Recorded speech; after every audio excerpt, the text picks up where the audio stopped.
You think it's just pizza, hot box, quick tips and gone.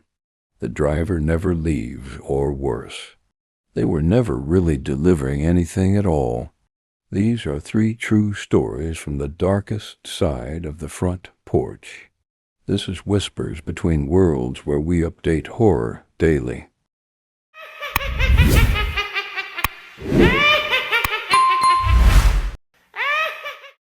Story 1. The House That Didn't Order. Old Man. Some deliveries go wrong because of bad addresses, some because of bad tips.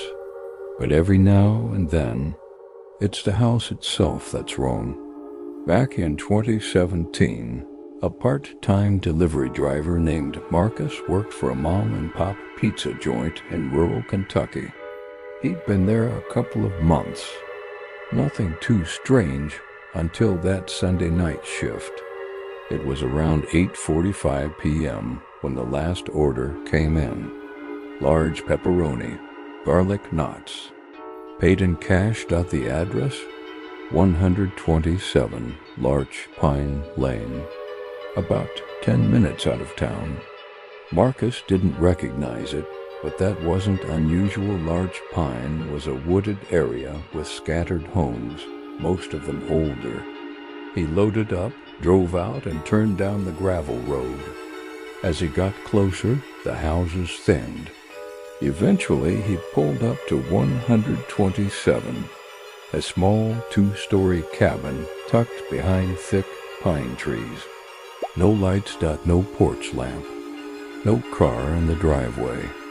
He double-checked the receipt. Same address. He honked once, then walked up. There was a bell, no sound when he pressed it. He knocked. No answer. He waited.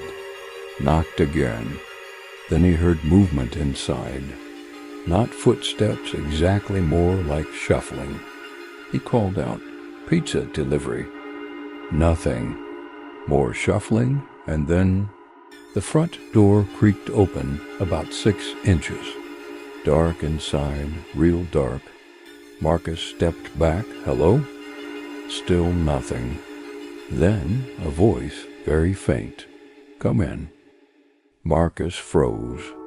He wasn't supposed to go inside houses, strict company policy. But something about the voice. It wasn't threatening. It was small, frail. Maybe it was an elderly person. He stepped in. The air was stale, like something had been rotting. The only light came from a flickering candle on a table in the corner. He held the pizza out. No one there? Hello? Nothing. That's when he saw it.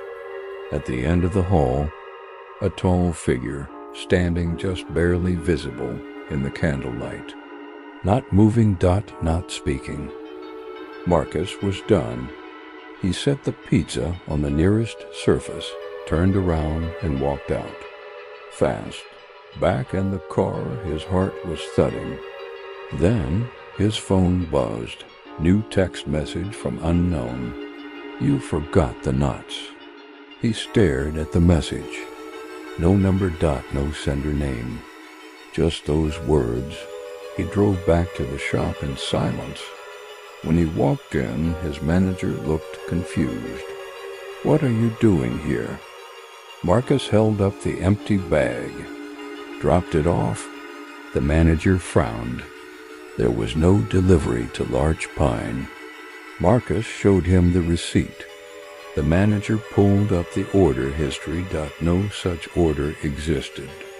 They both drove back the next day. Marcus insisted he hadn't imagined it. But when they reached the end of Larch Pine Lane, there was no house, just trees, overgrown brush. A crumbled foundation that looked like it hadn't been touched in decades. There was number 127. There was no house. 2 weeks later, Marcus got a call on his personal number. An old woman's voice. "Thank you for the garlic knots." You ever notice how some houses feel like they're watching you? Sometimes it's not the people inside. It's the rules they make to keep something else calm. Story 2. Don't ring the doorbell. Old man. There's a rule every seasoned driver learns. If the instructions are too specific, something's off. In 2019, a college student named Maya was delivering pizzas for a chain store in Oregon. It was a quiet Tuesday night, nothing out of the ordinary. Her last delivery of the shift popped up around 9:30 p.m. Large sausage and mushroom, 2-liter of Sprite, address 42 Lutheran Way. But it was the delivery notes that caught her attention. Leave pizza at the back door. Do not ring the doorbell. Do not knock. Wait in your car until we pick it up. Creepy? A little. But she figured maybe it was someone with kids or a sleeping baby. She shrugged it off and drove out. Lutheran Way was on the edge of town, not far from the tree line. The house was big Victorian style, pitch black inside. She parked, no lights. No cars, just the wind and a weird low hum coming from somewhere. She walked around to the back of the house. There was a tiny porch and a glass door, and behind it, a mirror. A tall, rectangular mirror leaning against the wall, facing the door. Nothing else in sight. She set the pizza box and sewed it down. Turned to walk away. That's when she heard it. Ding, the sound of a doorbell. She spun around. Nobody at the front of the house. No one behind her. She checked her phone. No signal. Then she looked at the glass door again. The mirror? It had moved. Now it was angled toward her. She stepped back. Then the glass door unlocked itself. She heard the click, clear as day.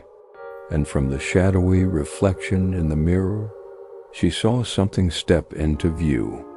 A hand, long fingers. Gray skin, it reached toward the handle. Mia ran. She didn't look back.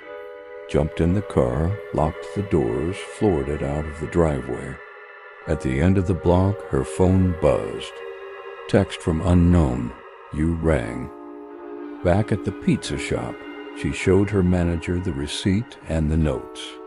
He looked it up on the system, but there was no order, nothing under her account. No such address in the company history. He even checked Lutheran Way on Google Maps. There was number 42 . It jumped from 40 to 44. She double-checked her GPS . It was like it had rerouted her somewhere else entirely. The next day, Mia's roommate found something outside their door.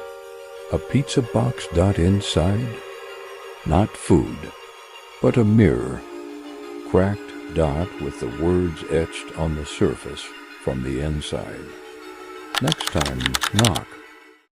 You ever notice how some houses feel like they're watching you? Sometimes it's not the people inside. It's the rules they make to keep something else calm.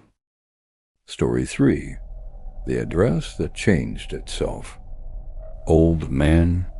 Sometimes what's scariest ain't ghosts or monsters. It's when reality starts to glitch, like the world you know rewrites itself while you're inside it.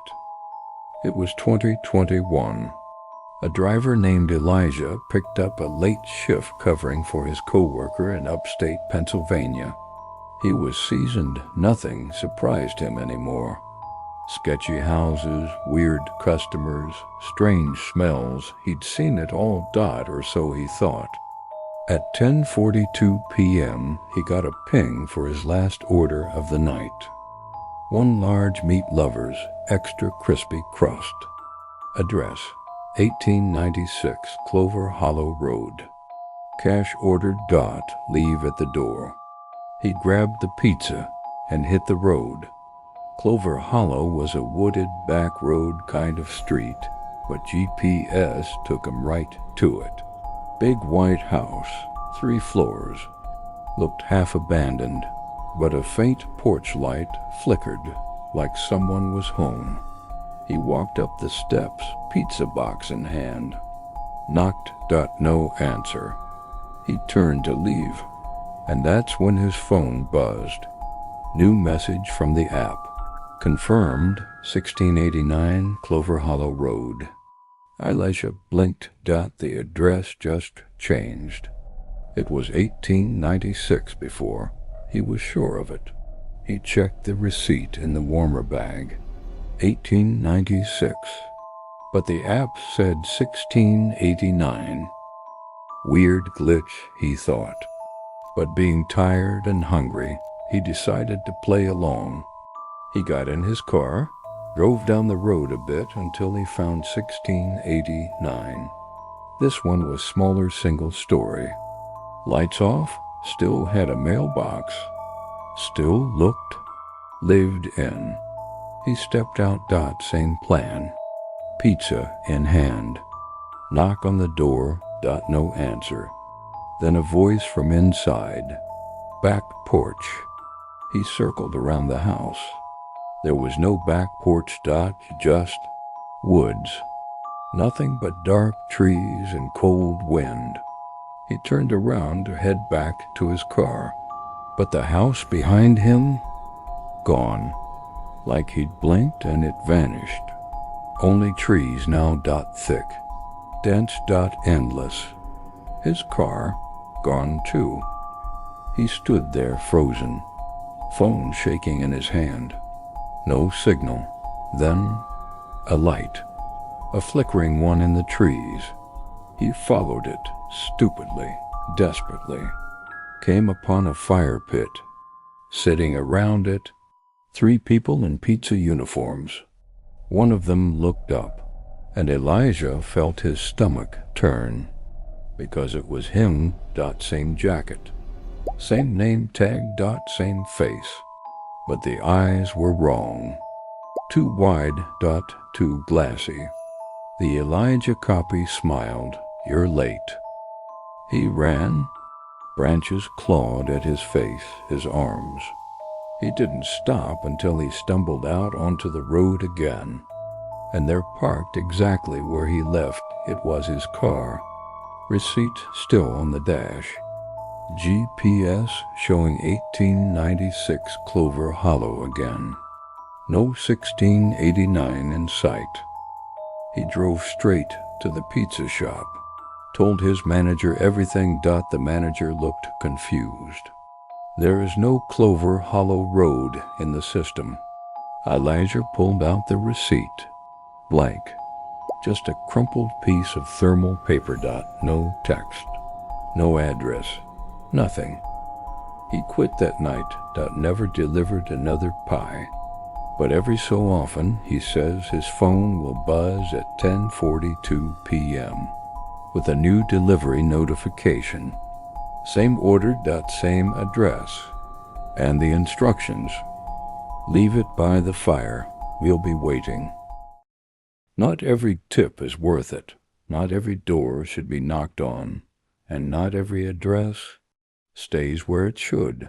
So next time you're out late with a pie in the passenger seat, ask yourself who really placed the order. And will they ever let you leave? This is Whispers Between Worlds, uploading horror. Every night, sleep tight. And if your shift ends after midnight, check the back seat.